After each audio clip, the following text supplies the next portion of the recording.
আসসালামু আলাইকুম, আমি মোহাম্মদ তন্ময় হোসেন সিয়াম, তোমাদের অর্থনীতি ইনস্ট্রাক্টর। ঠিক আছে, তো আমি তোমাদের ক্লাস নিয়ে থাকি সাধারণত। আজকে আমি একটা নতুন আমি ভাবলাম যে তোমাদের এইচএসসি যারা 25-26 আসো, ঠিক আছে, তো তোমাদের এইচএসসি 25-26-এর 26 তো ফুল সিলেবাস, 25 শর্ট সিলেবাস। তো আমরা শর্ট সিলেবাস নিয়ে আগে কথা বলবো। তো এখানে হচ্ছে কি অর্থনীতি বিষয়টা আমাদের হিউম্যানিটিসে যারা স্টুডেন্ট আছি তাদের জন্য একটু কনফিউজিং, ঠিক আছে, অনেকটা বেশি কনফিউজিং। যদি গ্রুপের সাবজেক্ট বাংলা ইংলিশ আইসিটি বাদে আমি ভাবি, তাহলে আমার ইকোনমিক্স নিয়ে বেশি টেনশন করতে হয়। যে ভাইয়া কী করব, কী অবস্থা, আমি তো পারি না, হয়তো বা ম্যাথ আছে আমি বুঝি না, এরকম কিছু। বাট এটা মাথায় রাখো ভাইয়া, ইকোনমিক্সটা হচ্ছে খুবই ইজি যদি আমরা বুঝে বুঝে পড়তে পারি। বুঝে বুঝে পড়লে তো সবই ইজি হয়, তাই না?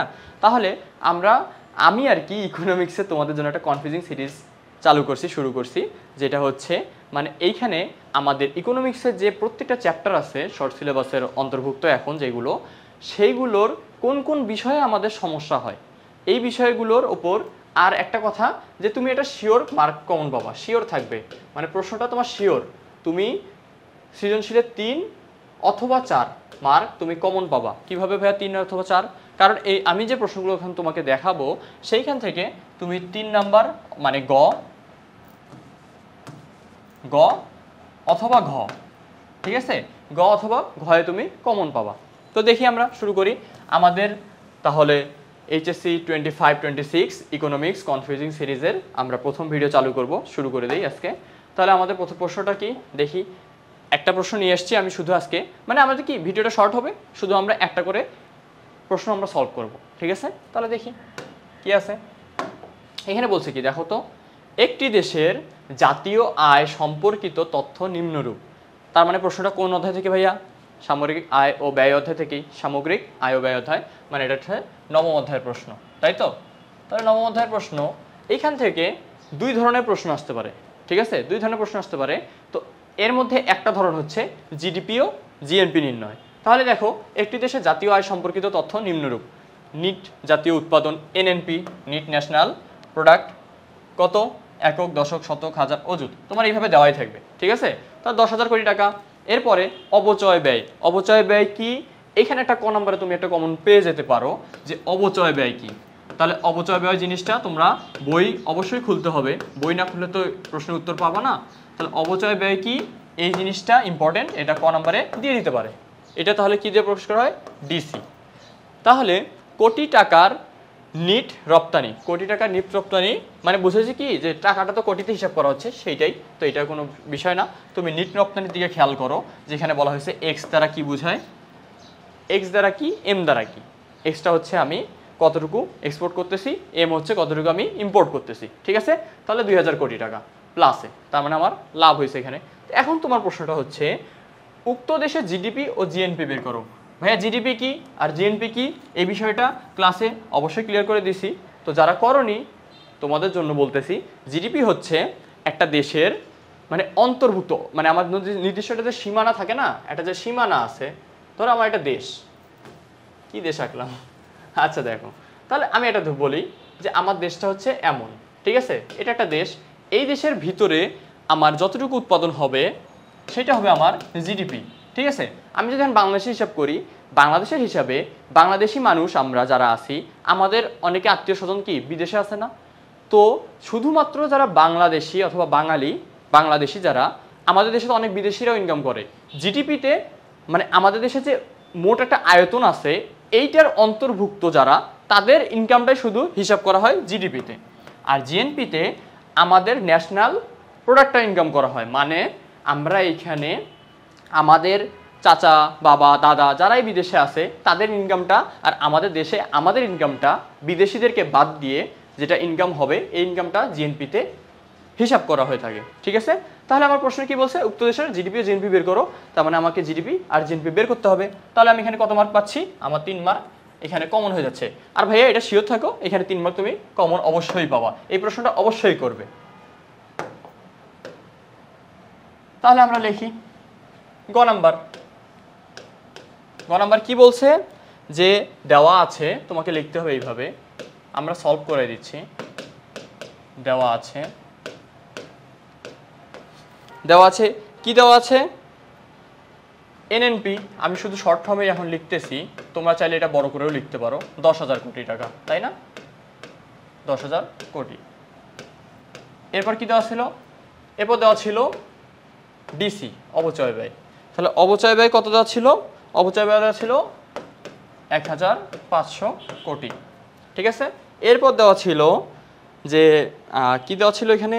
রপ্তানি, নিট রপ্তানি, মানে এক্স মাইনাস এম। নিট রপ্তানি দ্বারা বোঝায় যে আমি রপ্তানি করার পরে আমদানি করছি, ঠিক আছে, মানে আমি রপ্তানিও করি আমদানিও করছি।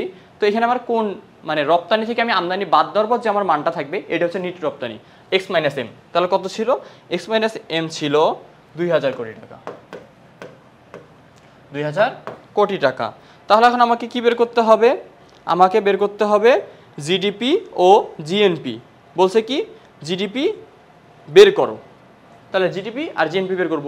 তাহলে আমরা এখন বের করি আমাদের কি কি দেওয়া আছে। দেখো তো, এনএনপি দেওয়া আছে না প্রথমে, এনএনপি আর ডিসি দেওয়া আছে।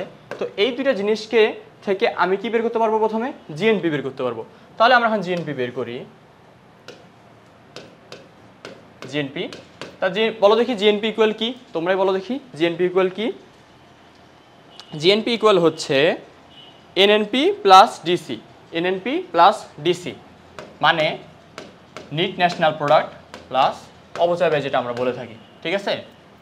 তাহলে GNP equal NNP plus DC, এটা আমাদের সূত্র। এটাকে অন্যভাবেও লেখা যায়, যেটা আমরা এভাবে লিখতে পারি প্রথমে, যে আমাদের মূল সূত্রটা হচ্ছে এমন যে নেট ন্যাশনাল প্রোডাক্ট হবে আমাদের জিএনপি বিয়োগ ডিসি, ঠিক আছে। মানে আমি অবচয় ব্যয় যদি বাদ দিই জিএনপি থেকে, তাহলে আমি এনএনপি পাবো, নিট প্রোডাক্টটা পাবো, মানটা পাবো। এটাকে আমরা চেঞ্জ করে লিখতে পারি এমন যে GNP equal NNP, NNP plus DC. এখন এনএনপির মান কত দেওয়া ছিল ভাইয়া? এনএনপির মান দেওয়া ছিল হচ্ছে 10,000, কত? 10,000 টাকা।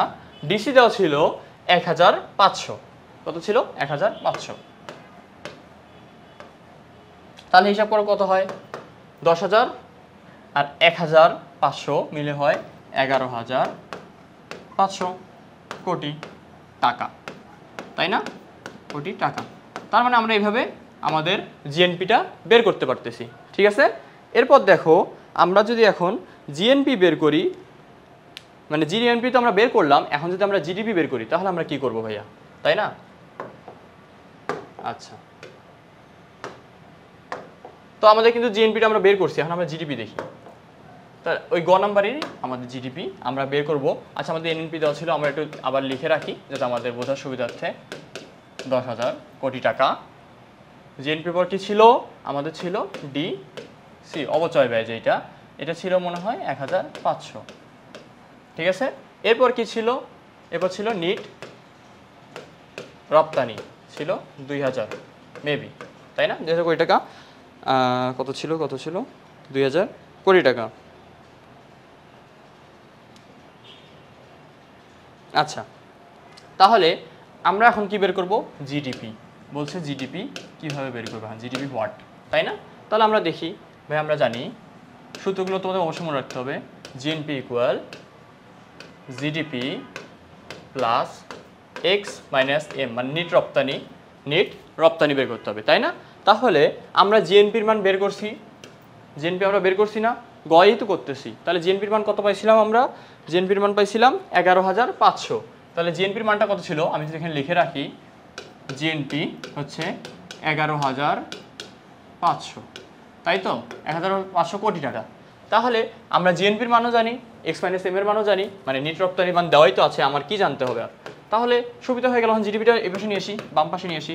জিডিপি ইকুয়াল জিএনপি বিয়োগ এক্স মাইনাস এম। তাহলে এখন আমি যদি জিএনপি 11,500 থেকে এক্স মাইনাস এম কত?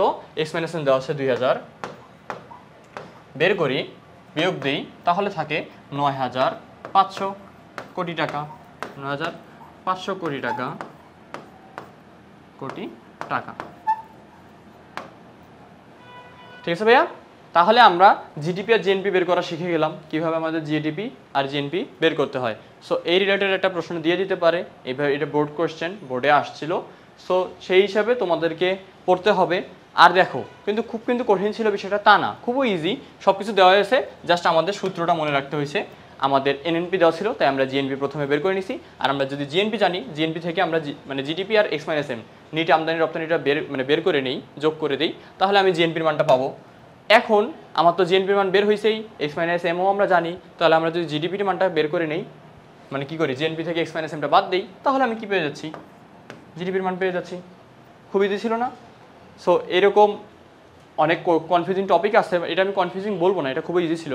তো সিরিজের প্রথম ভিডিও, যার কারণে আমরা প্রথমে একটা ইজি টপিক থেকে শুরু করছি, এরপরে আমরা ধীরে ধীরে আমাদের যে আরও টপিকগুলো আছে, মুদ্রার অধ্যায়টা আছে, বাজার অধ্যায় আছে, উৎপাদনের অধ্যায় আছে, এরপরে উপযোগের অধ্যায় আছে, প্রথম অধ্যায় যেটা আমাদের উৎপাদন সম্ভাবনা রেখার। সো আমরা সবগুলোর এরকম সৃজনশীলে কোন কোন প্রশ্ন আসতে পারে এরকম আরও ভিডিও দিব তোমাদেরকে, ঠিক আছে? এখন কথা হচ্ছে কখন দিব, যখন তোমাদের চাহিদা হবে। মানে চাহিদা ছাড়া তো আমার যোগান সাপ্লাই দিয়ে তো লাভ নেই, তোমার ডিমান্ড থাকলে তো আমি সাপ্লাই দিব, তাই না? ইকোনমিক্স পড়তেছি, আমাকে বুঝতে হবে বিষয়টা। তাহলে তোমাদের যদি এরকম ভিডিও দরকার হয়, শোনো, আমার তো এমনি কষ্ট করার দরকার নেই, তোমার যদি মনে হয় যে হ্যাঁ আমার ভাইয়া দরকার আছে, আপনি এরকম ভিডিও আমাদেরকে দেন, তাহলে আমি তোমাদেরকে এরকম ভিডিও দিব, ঠিক আছে? তাহলে আজকে আমাদের সিরিজের প্রথম ভিডিও এতটুকুই। আমরা কি বের করা শিখলাম, জিডিপি, জিএনপি, ঠিক আছে? জিডিপি আর জিএনপি কীভাবে বের করে এটা শিখলাম। এর আরও একটা নর্মাল সূত্র আছে, যেটা হচ্ছে C plus I plus G. So এরকম প্রশ্নটাও ম্যাথটা দিতে পারে, আমরা ওই রকম দরকার হলে আমরা ওই রকমও তোমাদেরকে দেখাই দেবো, ঠিক আছে? তো আজকে এতটুকুই, আল্লাহ হাফেজ।